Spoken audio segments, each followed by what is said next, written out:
Creativity Podcast. I'm your host, Mari Riesberg. Over the past several years, I've combined my degrees in acting and somatic psychology to share my sustaining creativity techniques with performers. And now I've decided to share it with a bigger audience that includes you. I believe we are all creative, and this podcast is all about that. I'll be interviewing people from all backgrounds, ages, and creativity experiences to share just how creative we all are. Today, I'll be chatting with Adam Braus, professor, podcaster, and author. Please enjoy Adam Braus.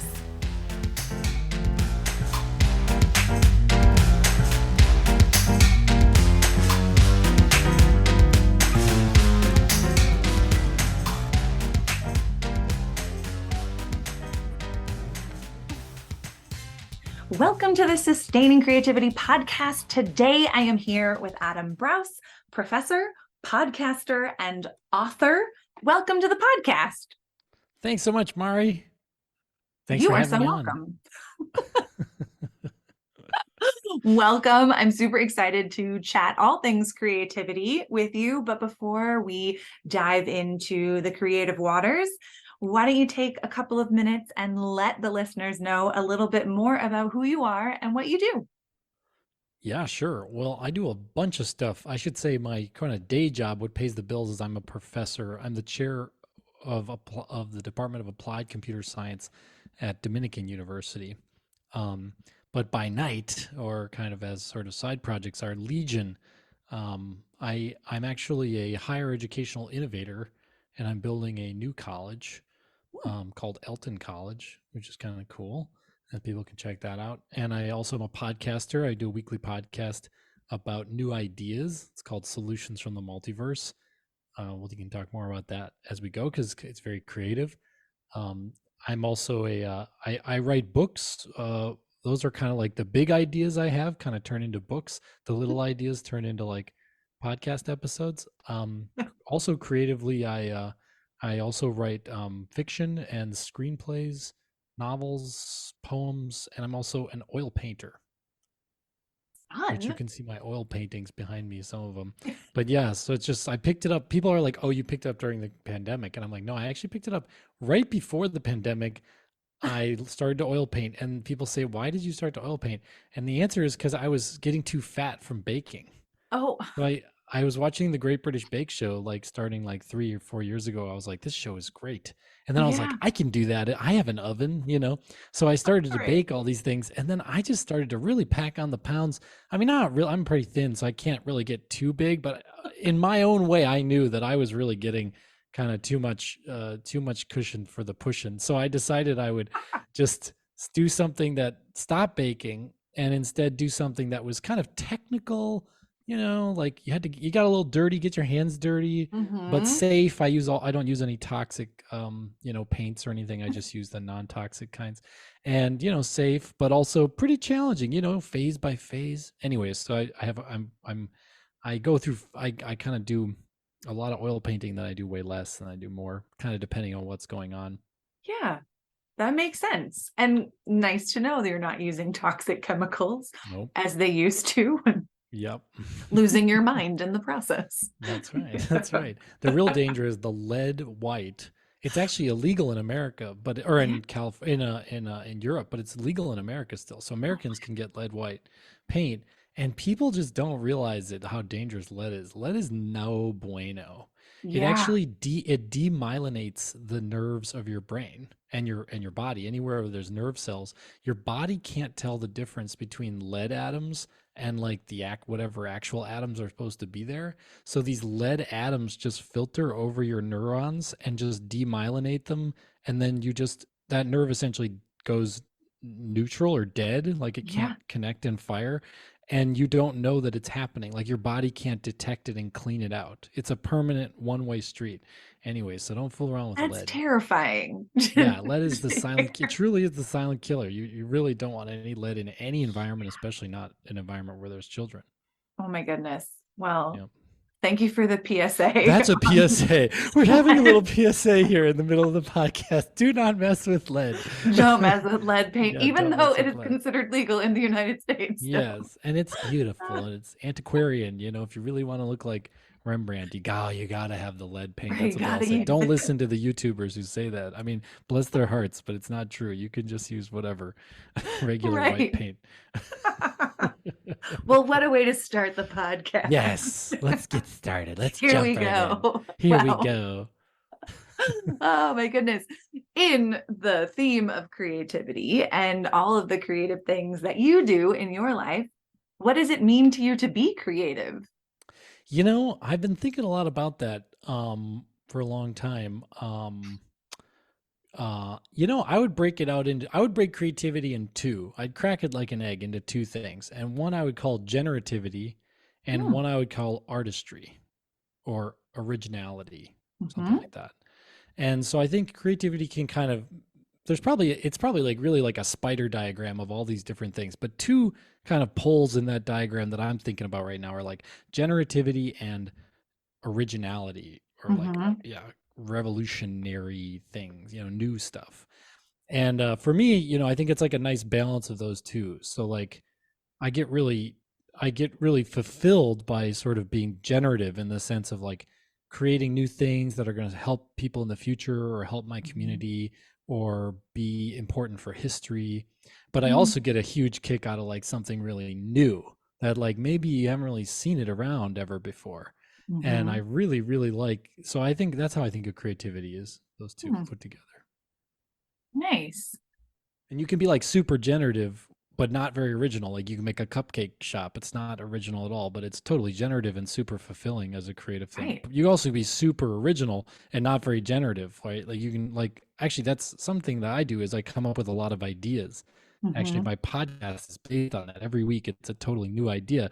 How generative are we being? Well, we're just recording a little podcast. But what are we doing in terms of originality? Very big originality. Every Right. episode is a new idea that you really won't have come across unless you listen to the podcast. So that's kind of fun. Yeah. No, I love those two pieces. I think they lend themselves to each other and stand alone well, also. Yeah, there's probably other points in that sort of spider graph of Sure. creativity, right? But those are just two that are alive to me right now, kind of. Yeah. Yeah, I mean, it sounds like also as you grow or change in your life and have new ideas, that idea of what it means to be creative can also grow and change and connect to different halves or pieces or other points in your graph. Sure. Let's leave it open. Yeah. Yeah, right. Why not? That's what creativity is all about, right? New ideas, creating new Right. things. Yeah, Breaking out of old molds. Yeah. 100%. Oh my goodness, absolutely. Now, I imagine being a professor and working with lots of people and coming up with new ideas that you and others come into contact with challenges that you have to kind of creatively solve. What are some of the challenges that you yourself come up against, and then how do you creatively solve them? Oh, that's a good question.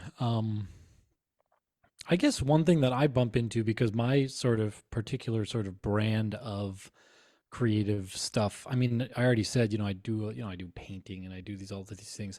But I think what I really have a sort of unique advantage, or like a unique commitment to, is new ideas. And Mm-hmm. the main problem that you encounter with new ideas is people are generally not super open to new ideas.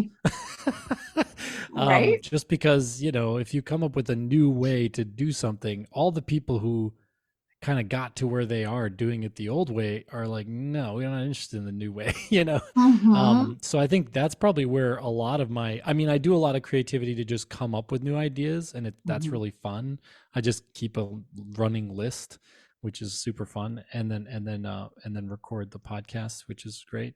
And then with my co-host Scott Maupin, who's like a podcast producer and comedian guy, and he just sits there and is like, "What do you got for me today, Braus?" And I'm like, "Okay, hang on to your butt. Here's what we're going to talk about today."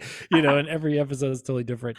Um, but like we just had, last episode was entitled Train Mania, which was Oh. basically like, why don't Americans, if you survey them, really love trains, but why don't we have a lot of trains? Even though people love trains, it's like 70% of people say they love trains in America. I mean, they love their cars too, but they also love trains.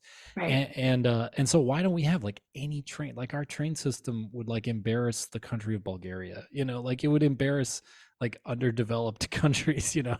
um why? And it's like, well, what if a solution to that is, what if we really like got people going crazy about trains? Like what if we did stuff to make people just, when they close their eyes at night, they just see trains, they just love trains, like let's make train movies, train art, train, play, train video games, train everything. Yeah. Let's just supercharge. Anyway, so that was kind of a crazy idea, but that's just one idea. That every episode is totally different. So yeah, I Nice. think, but to answer your question, that I think one thing I do creatively besides come up with, cool new ideas, is try to think about how to get cool new ideas adopted and sort of Yeah. engaged with, rather than just sort of rejected or thought of as kind of weird or threatening. Mm-hmm. It's making me think of the book, The Creativity Curve, where the author, whose name is completely left my mind, did Sure. research on what is the sweet spot of a new idea or a new Oh, product, of like things being familiar enough to the general population yeah. and excitingly new enough, but it still Right. has to connect to something that they know or Right. can relate to have it kind of leap Yeah. off Yeah. the page for them, so That's to speak. that's probably what we aim for at Solutions too. Solutions Mhm. FM, my podcast. We every episode is not just a crazy idea that's completely out there, because that's not that's not as exciting as something that kind of is, its time has come, is more exciting, right? Mhm. So like our first episode was about, why don't we have a national nurse hotline? So, Oh, right, why can't you call 911? The police come. Okay, that's great. What if we have like 822 and you get a nurse, and the nurse like, how you doing? And you can just be like, I had a splitting headache for 2 days. What do I do? And then they can, they can kind of ask you questions, yeah. and maybe they say go to the emergency room right now, or maybe they say put a cool compress on your head and take an Advil and go to bed and call me in the morning. But Right. anyway, so that's very timely interest. That's like, why don't we have that? Hmm. Yeah, so a lot of them are more like that. They're very plausible. They're not they're new, but they're very like right on the edge of being born. Yeah, which Yeah. makes a lot of sense. Like people can Yeah. relate to them and get excited about, oh, the convenience of Right. a nurse hotline. Why If you don't want, you could Yeah. pitch me a problem, or during this episode, I can try to come up with an SFM idea for you, Mari. It'll be Oh, bespoke to you. You can either pick the problem, or I'll just come up with one as we go, and then I'll share one by the end. oh my gosh, pick one as we go. I think that Okay, sounds okay, more okay. exciting. You don't want to put a problem. You don't want to try to give me a problem prompt. This is like an improv It club, is like an improv. Everyone What are your shout out a problems? name, Tell shout me out a your number. Yeah, problems. everyone Who's shout got out. a Say a problem? word. Anyone have a sick situation? Throw out a dentist. Great, thanks. I heard dentist. That was the first one I heard. Let's do that. Okay, everybody, go. That would be an amazing podcast. Absolutely. The That's improv podcast. So good. Well, in this adult world of being a professor and a professional and hosting podcast and all of that, I want to kind of take it back to your earliest memory of being creative. And what is that? Oh, that's a good question. My earliest memory of being creative. Uh, well, I mean, this gets into that kind of originality, generative thing. I mean, being generative, as a kid, it's not very original usually, but you might scrawl on some paper, or, do something. But Sure. I guess I'm trying to think of the first time I really felt that kind of white hot kind of combination of those two, of kind of Hmm. originality, especially originality. I think that really gets my goat, gets me excited to think about. There's, to not answer your question and answer something else too, because I have to think. I think there's two ways to think of history. We can either Yeah. think that we're at the end of history, or you can think we're at the beginning of history. Hmm. I mean, you could think you're at the middle of history too, but just to simplify it into a dyad, you could either think Sure. it's the beginning or the end. And I'm very much a person who believes that it's like we were born yesterday. Like Okay. I think we're at the total beginning of history. And Hmm. there's some sort of mathematical sort of statistical analysis of human life that would suggest that, right? So Hmm. most species last a million years, and that's Hmm. just species who don't have like big huge brains and take over the whole earth. So Right. but even if the United States, even if human beings lasted just 1 million years, Hmm. we're actually only 200,000 years into being homo sapiens. So that means Mm. there's 800,000 more years of history to come. Right. And that's probably, well, unless nuclear bombs take us out, that's actually probably on the low end. uh Hmm. Probably on, on the high end, we have these huge brains, who knows what'll happen. But it's possible that actually we are the very beginning of like 800,000 years of history, or maybe even millions of years of history. So each one of us will probably be logged in history, because we're on Facebook and we're on Twitter and we're on, right, we'll all be known throughout all of human history. What Right. we do every day will be known to everyone for a million, maybe a million years, 800,000 years, all the way out into maybe other planets, and who knows. So every single day, like what we come up with now, like if you come up with an idea that no one's really heard of, you are literally like a historic figure, truly historic figure. Like That's you are as amazing to think of historic it that way. as Frederick Douglass, or, well, he has sort of moral courage, but whether it's a new idea, or you demonstrate some moral courage, or you fight for some justice or whatever. Okay, Hmm. but to answer your question, when I was the youngest, I guess when I was in, let's see, when I was in high school, did I do anything creative? Not really. I dressed creatively. I mean, you just see me now. I'm wearing just this whatever gray stupid thing. But when I was a kid, man, I'd sew my own clothes. I learned how to knit. I would like sew like bell bottoms into my pants with flowered patterns. I'd go to like dance parties and drag and stuff in high school and college, which was like, now it's like gender bending's like the normal thing. But back then it was like, what the heck is he doing? Yeah. It was really it was creative. It was, it was certainly creative in a sort of identity defining way, like a teenager. Yeah. Hmm. And I grew my I hair see. long, and I had, yeah. I think the other way I was creative is I was kind of had contrarian ideas. If I kind of heard the whole room zigging, then I'd kind of try to zag. And I think Hmm. that was a sort of creativity in a way. Didn't necessarily make me the most popular person, but it was an interesting training for my mind that also helps in other circumstances. Sure. But I think kind of people who are considered creative geniuses aren't following the flow that everyone else is in. They've created their own flow and own path. So the Right. zagging may Yep. speak more to creative genius Got than to zig anything that else. zag. Got to zag that zig. There you go. Absolutely. I've learned in the past 5 or 10 years to not do that in my personal life. Ah, It's like, if yeah, everyone's zigging, just zig right along.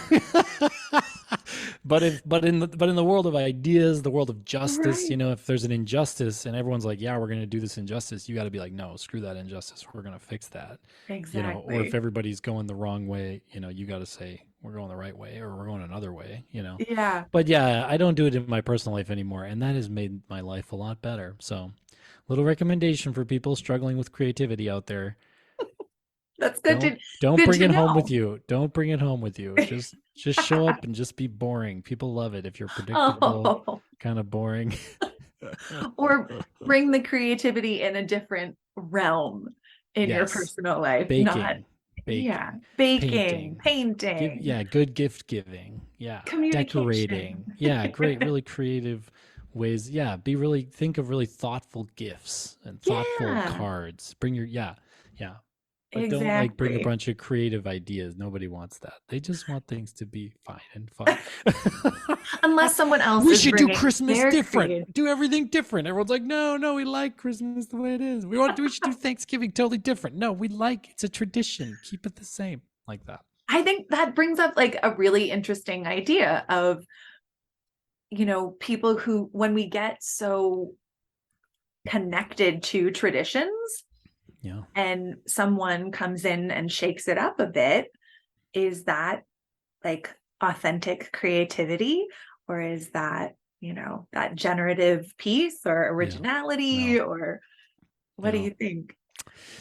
You know, that's a good question. I mean, I guess if you're changing it for a good reason, if like for example, in my lifetime, we went from calling it Columbus Day to calling it Indigenous Peoples Day.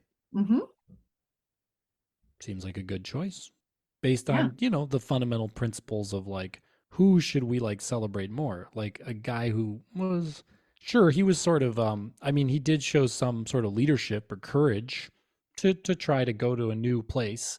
That's pretty Hmm. cool. But that gets pretty wiped out by when you read the accounts of like what then he did upon arriving in Yeah. America. So it's sort of like, yeah, that was cool. So yeah, I think you have to you have to assess it from first principles when someone Hmm. suggests, but at the same time in my lifetime, we went from when I was 15, I couldn't possibly have thought, that any kind of political violence would happen in the United States. And then Mm. now we had people who creatively were like, I have a creative idea. Let's try to like steal this Right. election in this really creative way. I mean, the whole scheme to try to steal the election had all these Hmm. interesting ins and outs and legal arguments and who's going to do what. And, and Yeah, so, yeah, creativity is a double-edged sword, you can do it for good or for absolutely. evil. And so yeah, I think you have to assess it on its own merits each time you're suggesting something really new. Hmm. Absolutely. I appreciate you bringing in the shadow side of Yeah, creativity and sure. how what that can look like. And yeah, creativity isn't only for Yeah. sunshine, rainbows, and ponies and Sure. everything. A good example of shadow creativity would be I've learned a lot about union busting over the past few Mm. years because they've been, Hmm. Starbucks and Amazon and all these different Hmm. union efforts. And right now we're in the rail strike, the threatened of a rail strike, right? Yeah. That just almost happened.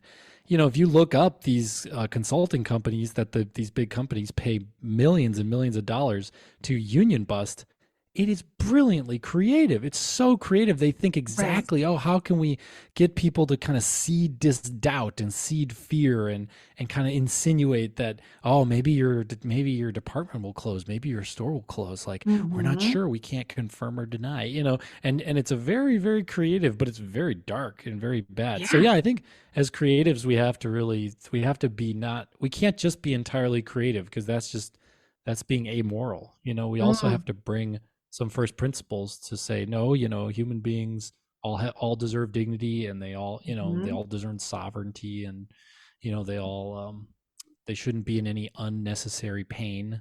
We should try to avoid any Right. unnecessary misery. Yeah. Yeah. And the idea that creativity can be found anywhere and it's not just relegated to certain people doing certain things. I Sure. think that Fascist graphic misconception. design. There you go. Fascist graphic design is Yeah. arguably some of the best graphic design any governments have ever been able to produce. It's true. It's really amazing. They talk about the Nazi Hugo Boss uniforms. Like, right? Yeah. There were some fashion people who were like, let's make the uniforms really fly, like so fly that they go down in history as like sharp. Yeah. That's some Yeah. dark crap. That's That dark. But is. that's creativity. So you gotta be It careful. You gotta you be do have to be careful. careful and pay attention to it and not be blinded by We got into a the dark glitter. place, Mari. I'm sorry. Did I take you to a dark place? I'm sorry. No.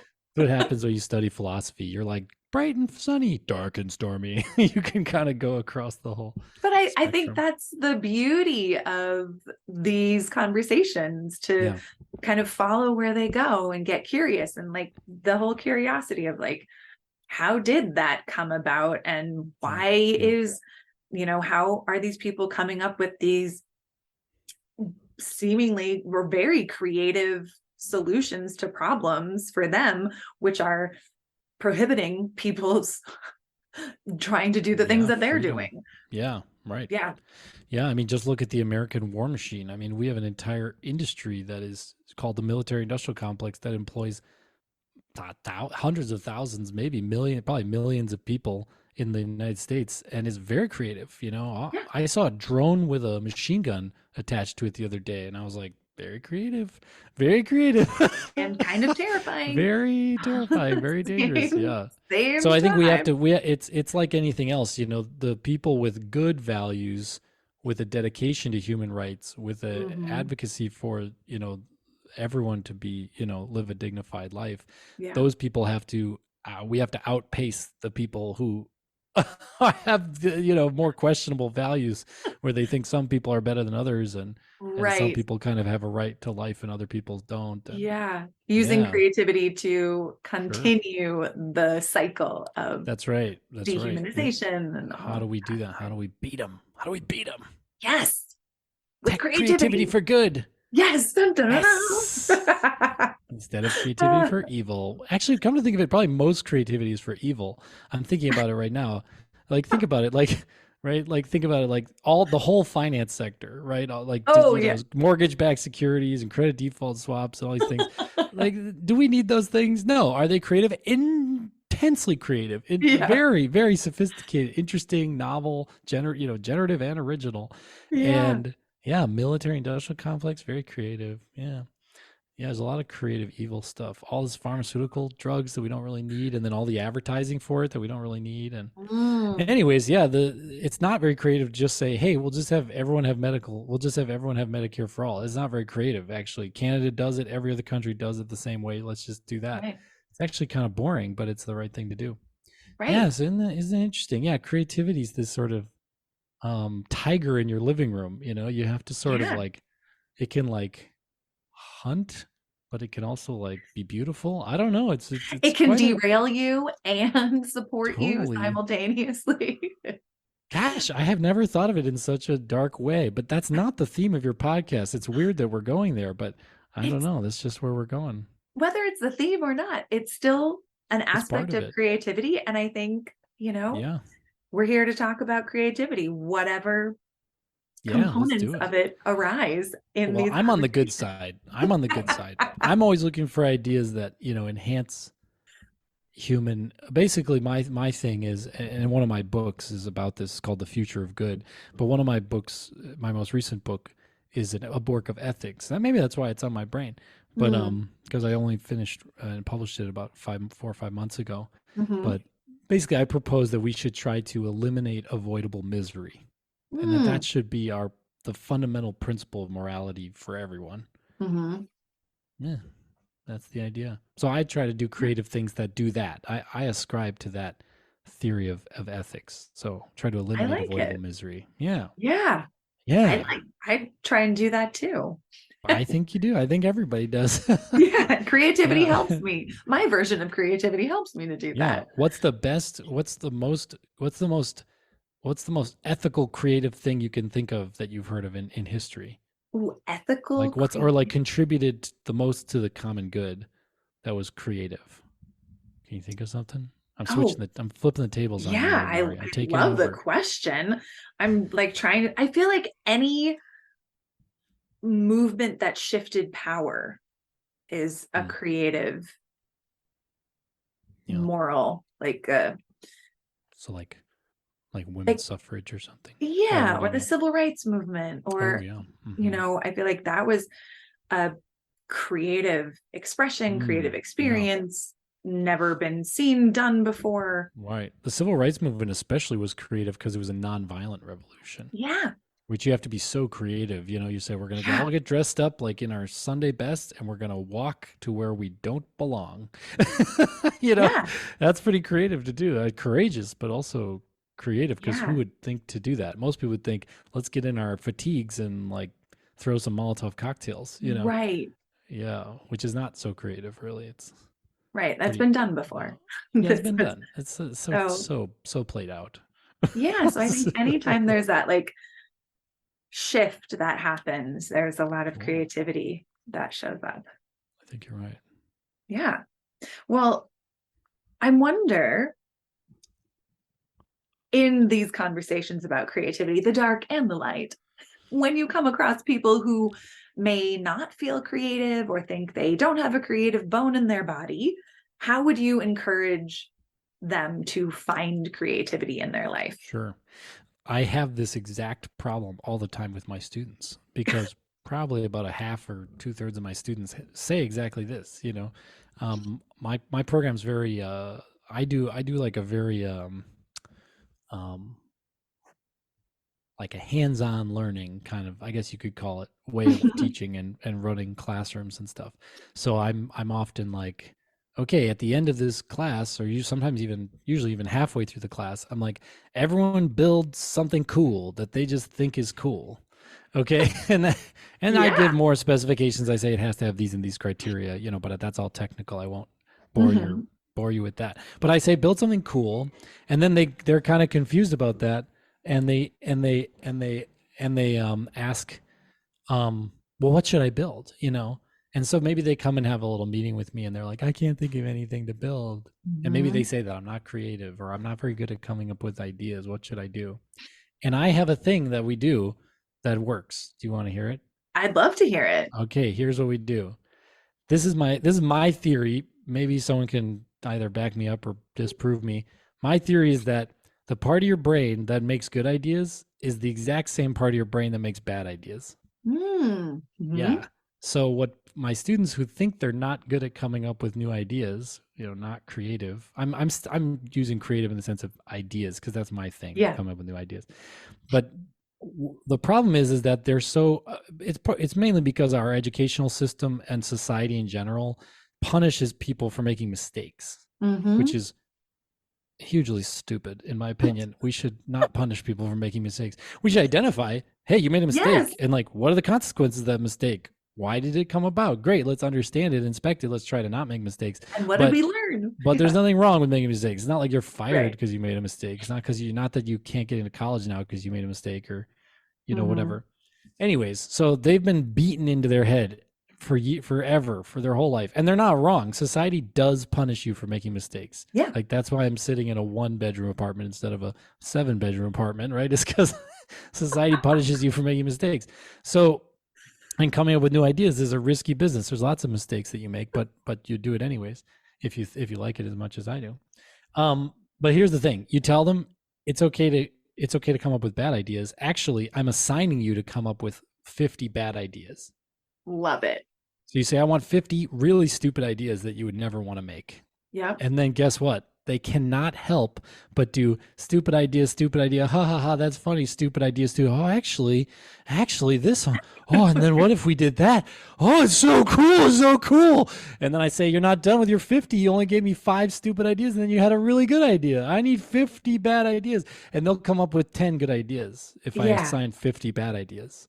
Yeah. I love Mhm. it. That is something I too use in my work. Oh, Called the cool. world's worst idea. Yes, the world's What is worst it? idea. Tell me the worst possible idea, and then they just Yeah, accidentally come up with great ideas. totally. Yeah. Like, They also, I think the other problem people do is they stop with their first good idea. That's a oh, bad strategy. It's mm-hmm. better to realize, okay, that's just one down. I need 6 or 7 more of these. And Yeah. then I'm going to have a horse race. I always say have a horse race between your best ideas. So then Mm-hmm. set up all your best ideas, shoot the firing gun, and they're off. And we've got Knickerbockers, and we got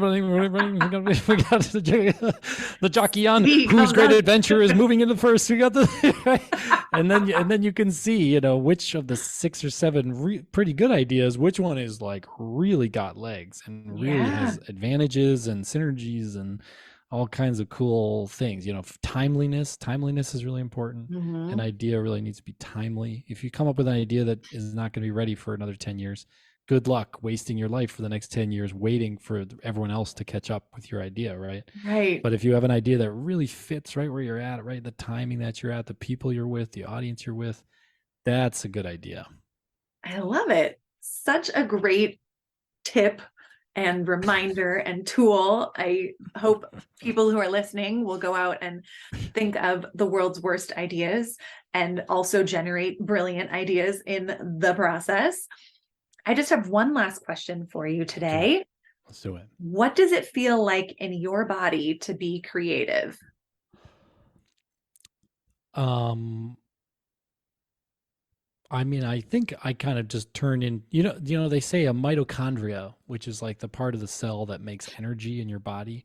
The Yeah. differential in voltage between one end of the mitochondria and the other is the same as the voltage of a lightning bolt. Okay. Ooh. Because voltage is not power, it's charge. Yeah. or it's not energy, it's the differential Hmm. in polarity. And so it's not a huge amperage like the electricity. It's not a huge wattage, otherwise you would burst Yeah. into flame. But it is the same voltage. So actually, we are powered by little lightning bolt batteries called mitochondria in every single one of our cells, like lots of them. How So I cool. think, yeah. So I think when I have a really really cool new idea, my body, like, I can feel like I'm more my mitochondria than I am any other part of my body. I just turn Mm, into like a giant phasing lightning bolt. that's amazing. That's how it feels. That is So I kind incredible. of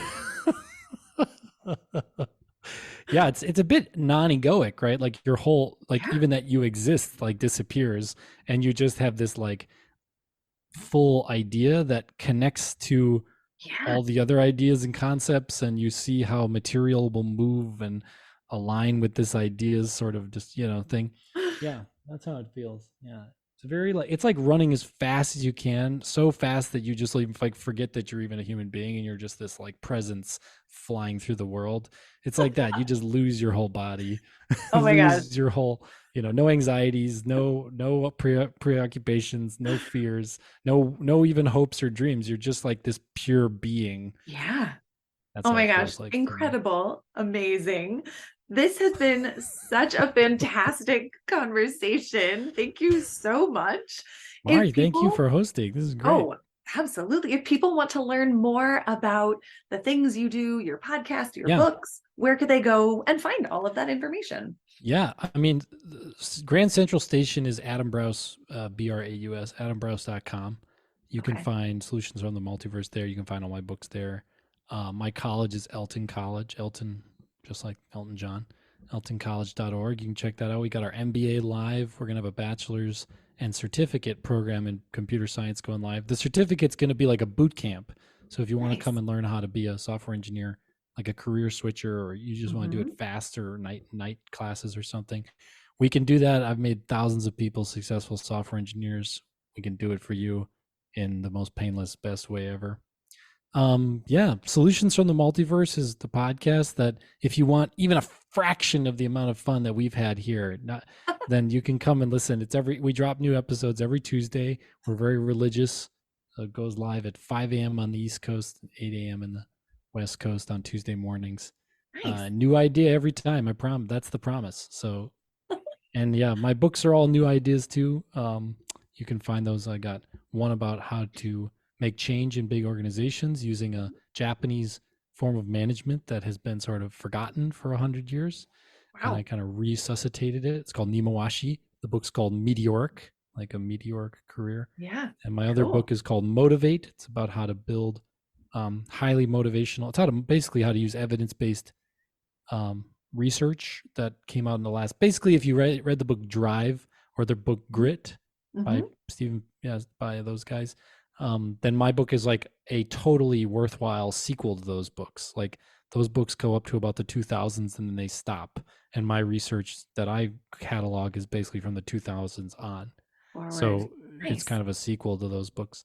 And yeah, and then The Future of Good is my most recent book. And that's, if you kind of have always thought that, you know, cultural and personal sort of relativity seemed a little wishy-washy, but moral absolutism from like religion and stuff seemed kind of maybe discompassionate at times and kind of Mm-hmm. close-minded, then you could read this book, because I present a theory of ethics that lets you be very strong and opinionated and really believe in one way of being good, which is to eliminate avoidable misery. But you'll find that that actually is a deeply compassionate and Mm. open-minded approach to being ethical. So you can kind of get your cake and eat it too, which is what nobody gets to do these days. We all have to be kind of wishy-washy cultural This is true. relativists, or we have to be like really hardcore kind of absolutists, who are kind of, Right. unyielding and unbending. Well, there's a third way, and you can check out that. So, wow, this has been really fun, Mari. I love all your questions. I love this podcast, and thanks so much for having me on. Oh my gosh, thank you so much. This has been such a fun conversation Me and too. I thoroughly enjoyed it. So thank you again for taking the time to chat with For me. sure. Of course. Yeah. Maybe you can come on Solutions FM. That'd be fun. We maybe come and be an expert or bring a solution. Oh my God, I'd love to. We'll make it happen. Awesome. It's a collab. Good. Sweet.